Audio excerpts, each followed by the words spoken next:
PG, patnubay at gabay ng magulang ay kailangan sa mga batang manonood. Si Dota, isa lang sa mundo. GF, napakarami niyan. Si GF, iiwanan ka din yan.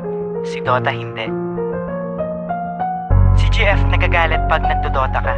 Si Dota, hindi nagagalit pag nag-GF ka. Si Dota, 20 pesos lang, masaya na. Si GF, baka 200 pesos, hindi pa masaya. Pag nakakita ka ng ibang hero, hindi nagagalit si Dota. Pero pag nakakita ka ng ibang babae, nagagalit si GF. Si GF, pag iniwan mo, mahirap ng balikan. Si Dota, pag iniwan mo, handa ka pa rin tanggapin. Ano mas gusto mo? Dota o GF? Anong pipiliin mo? Dota o ako? Anong mas gusto mo? Kapag kasama ka, yan ang nasa isip. Anong mas gusto mo?